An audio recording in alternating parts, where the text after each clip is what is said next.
Magandang hapon sa ating lahat. Narito update sa magiging lagay na ating panahon.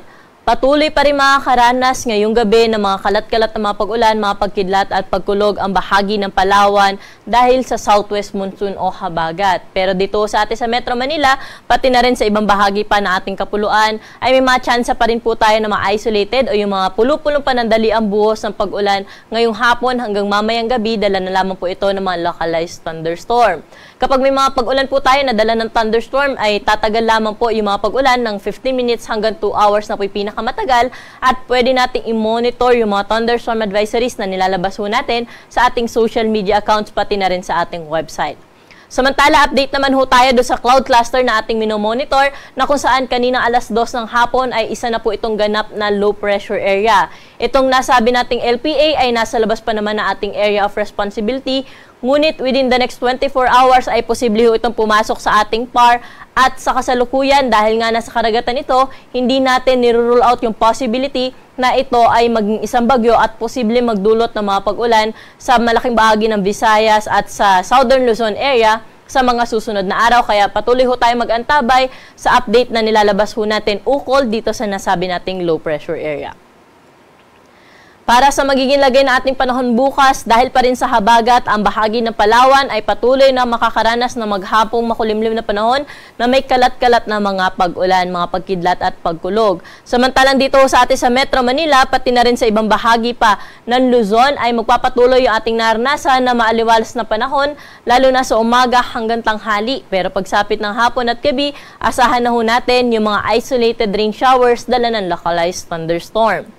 Samantala, ang temperatura po natin bukas dito sa Metro Manila ay mula 25 hanggang 33 degrees Celsius, Baguio City 18 to 23 degrees, sa Lawag 25 to 32 degrees, sa Tuguegarao may kainitan pa rin na abot sa 34 degrees ang pinakamataas na temperatura, sa Legazpi City 25 to 32 degrees at sa bahagi ng Tagaytay ay 23 to 31 degrees Celsius.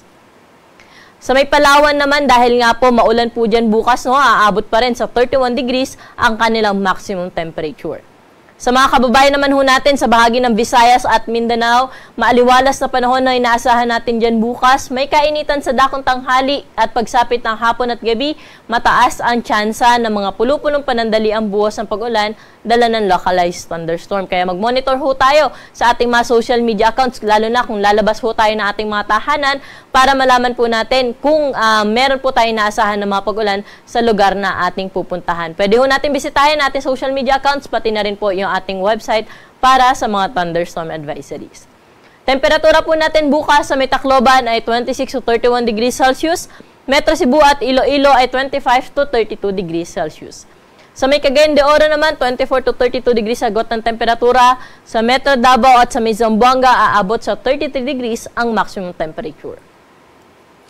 Magandang balita pa rin sa ating mga kababayan na maglalayag dahil wala ho tayong gale warning na nakataas sa anumang baybayin ng ating karagatan at magiging banayad hanggang sa katamtaman lamang ang mga pag-alon. Para po sa ating 3-day weather outlook dito sa bahagi ng Metro Manila hanggang Lunes, maaliwalas na panahon pa rin naman po yung ating naasahan. May mga pag-ulan pero panandalian lamang ho ito. Ngunit kung makikita natin, pagdating po ng Miyerkules ay maulap na yung ating nakikita na kung saan ay epekto po ito ng habagat. Kaya paghandaan po natin yung mga pag-ulan po natin simula po Tuesday. At ang temperatura ho natin dito sa Metro Manila, Monday, Tuesday, aabot pa po sa 32 hanggang 33 degrees Celsius. Pero din nga po, pagdating nga po nitong habagat or by Tuesday po, ay nakikita natin na nasa 26 hanggang 31 degrees na lamang yung agwat ng temperatura. Makikita rin ho natin dito sa may Legazpi City. Simula ho Linggo ay posible na sila makaranas ng maulap na kalangitan at may kalat-kalat na ho ito na mga pag-ulan. Dala po ng LPA na nasabi nating LPA na posible maging bagyo at posible na nga rin po itong magdulot ng mga pag-ulan simula ho Linggo sa may bahagi na Southern Luzon area kasama po ang Legazpi City. Samantala sa may Baguio City naman, wala ho itong epekto o yung LPA ay wala hong epekto dyan. Kaya magpapatuloy yung kanilang naranasan na maaliwalas sa panahon, may mga pag-ulan pero sa hapon at sa gabi lamang po ito, dala ng localized thunderstorm. At dumako naman ho tayo sa ating key cities sa Kabisayaan, partikular na dito sa Metro Cebu, Iloilo City at sa Tacloban City. Kung makikita po natin, by Sunday hanggang Tuesday, halos buong Visayas po ay makakaranas na ng maulap na kalangitan na may kalat-kalat na mga pag-ulan, mga pagkidlat at pagkulog. Epekto na nga po nito ng habagat, pati na rin nung nasabi nating LPA. Kaya pinaghahanda at pinag-iingat ho natin yung ating mga kababayan dyan sa posibilidad ng mga pagbaha at mga pagguho ng lupa. At ang temperatura po natin sa Metro Cebu for the next 3 days ay mula 26 hanggang 31 degrees. Sa bahagi ng Iloilo, 25 hanggang 31 degrees Celsius. At sa bahagi ng Tacloban City, 26 hanggang 30 degrees Celsius. Dumako naman po tayo sa mga key cities natin sa Mindanao, particular na sa Metro Davao, Cagayan de Oro at Zamboanga City. Kung makikita po natin, sa may Cagayan de Oro at sa may Zamboanga City hanggang Lunes po ay magiging maulap na rin yung kanilang kalangitan. Sunday, Monday, maulap yung kalangitan at may kasama na rin ho itong mga light to moderate with at times heavy na mga pag-ulan. Epekto nga po ng habagat. Samantala sa Metro Davao naman ay generally fair weather condition na asam for the next 3 days maliban sa thunderstorms sa hapon at sa gabi. May kainitan nga po sa Metro Davao na aabot pa rin sa 34 degrees ang maximum temperature. Pero sa Cagayan de Oro dahil nga sa epekto ng habagat ay nasa 24 hanggang 31 degrees lamang inaasahan natin temperatura sa hanggang Lunes.